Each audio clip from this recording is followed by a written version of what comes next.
ये कलयुग है, अगर अपनी औलाद पे भरोसा करोगे तो नीरज शर्मा जैसा हाल होगा।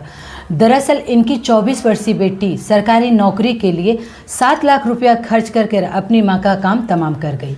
दरअसल यह पूरी घटना जयपुर के प्रताप नगर की है, जहां पर नीरज शर्मा अपनी 24 वर्षीय बेटी और अपने बच्चों के साथ रह रही थी और नीरज शर्मा के पति की मौत कुछ महीने पहले हो जाती है। किसी भी व्यक्ति की मौत नौकरी करते समय होती है तो उस जगह या तो उसकी पत्नी या तो उसके बच्चों को दी जाती है।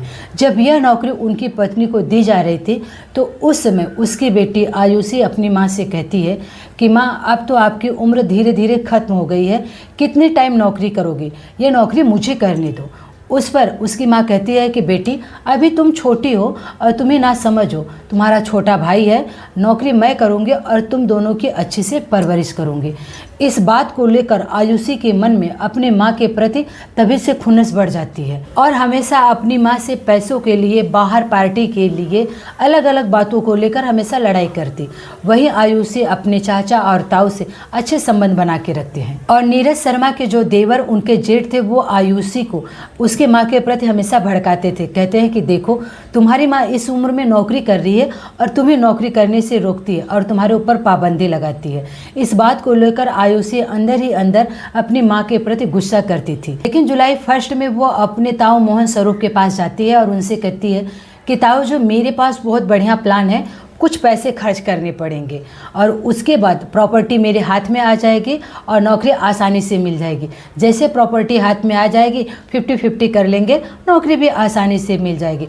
उसके बाद आयुषी और उसके ताऊ ने मिलकर 7 लाख रुपए में हेमंत शर्मा नामक आदमी हायर करते हैं। 4 जुलाई को नीरज शर्मा अपने बच्चों को स्कूल छोड़कर घर वापस आ रही थी, तभी एक सफ़ेद रंग की स्कॉर्पियो इतनी तेज़ी से टक्कर मारती है कि वो हवा में ऊपर उठती है और नीचे गिरती है।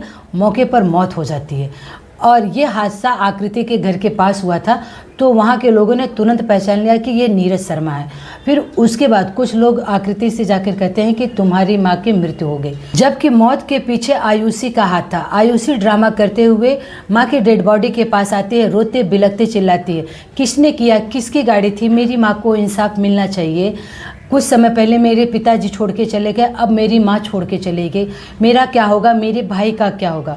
वहाँ जितने लोग थे सब लोगों ने आयुषी की बात पर सबकी आंखें नम हो गई और सब लोगों ने कहने लगा कि कुछ महीने पहले पिताजी चले गए, अब माँ का एक्सीडेंट में मौत हो गया, ये ठीक नहीं हो गया। दोनों बेचारे अकेले रह गए। लेकिन जो आयुषी का मामा था उसे आयुषी पर डाउट होने लगता है, क्योंकि नीरज शर्मा अपने भाई को सारी बात बताती थी। कहती थी कि आयुषी कभी पैसों को लेकर, कभी प्रॉपर्टी के लेकर उससे बहस करती है और वहीं अपने चाचा और ताऊ से अच्छे संबंध बनाए थी और उनके कहने पर मुझसे लड़ाई करती है। उसके बाद उसका मामा पुलिस स्टेशन जाते हैं और उनसे कहते हैं कि मुझे शक हो रहा है कि मेरी बहन को प्रॉपर्टी और पैसे के लिए जानबूझकर एक्सीडेंट कराया गया है। पुलिस आती है, सीसीटीवी कैमरा चेक करती है और जो स्कॉर्पियो का ड्राइवर हेमंत शर्मा, वो नीरज शर्मा के ऊपर नज़र रखे था कि वो कहाँ जाती है, कहाँ आती है।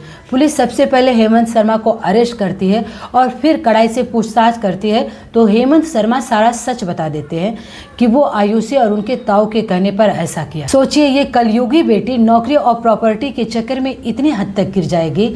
आज के दौर में किसी पर भरोसा करने से पहले एक नहीं 100 बार सोचो, चाहे आपकी औलाद ही क्यों न हो। इस पर आप सबकी क्या राय है, कमेंट बॉक्स में अपनी राय जरूर रखना। जय हिंद, जय भारत।